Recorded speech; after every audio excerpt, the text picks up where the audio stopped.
નમસ્કાર, આપ જોઈ રહ્યા છો ગુજરાત સિક્યોર ન્યૂઝ। હવે જોઈએ અગત્યના સમાચાર। વડોદરા કિંગ કોહલીનું ભવ્ય આગમન, એરપોર્ટ પર ઉમટ્યું ક્રિકેટ પ્રેમીઓનું ઘોડાપુર।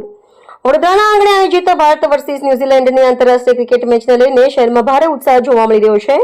આ રોમાંચક મેચ માટે ભારતીય ક્રિકેટ ટીમના સ્ટાર ખેલાડી કિંગ કોહલી સહિત ભારત અને ન્યુઝીલેન્ડની ટીમના ખેલાડીઓનું વડોદરા એરપોર્ટ પર ભવ્ય આગમન થયું હતું।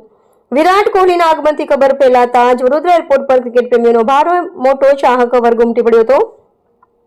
હાથમાં તિરંગા, પોસ્ટર અને મોબાઈલ લઈને ચાહકો પોતાના મનપસંદ ખેલાડીઓની એક ઝલક જોવા આતુર બન્યા હતા।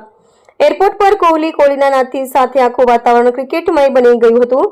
ભારત અને ન્યુઝીલેન્ડ બંને ટીમના ખેલાડીઓ એરપોર્ટ પર પહોંચતા ચાહકોમાં ભારે ઉત્સાહ જોવા મળ્યો હતો। સુરક્ષાની કડક વ્યવસ્થા વચ્ચે ખેલાડીઓનું સ્વાગત કરવામાં આવ્યું હતું। ખેલાડીઓએ પણ સ્મિત સાથે ચાહકોને અભિવાદન કરી તેમનો ઉત્સાહ વધાર્યો હતો। વડોદરાના આંગણે યોજાઈ રહેલી આ મેચને લઈને ક્રિકેટ રસિકોમાં ખાસ રોમાંચક। શહેરમાં ક્રિકેટનો તહેવાર શરૂ થઈ ગયો હોય તેવો માહોલ સર્જાયો છે। હવે તમામ નજારો આ બહુ પ્રતીક્ષિત ભારત વર્સિસ ન્યુઝીલેન્ડ મેચ પર ટકેલી છે। અહેવાલ કિરણ કુમાર ગોહિલ, ગુજરાત સિક્યોર ન્યૂઝ આંકલાવ।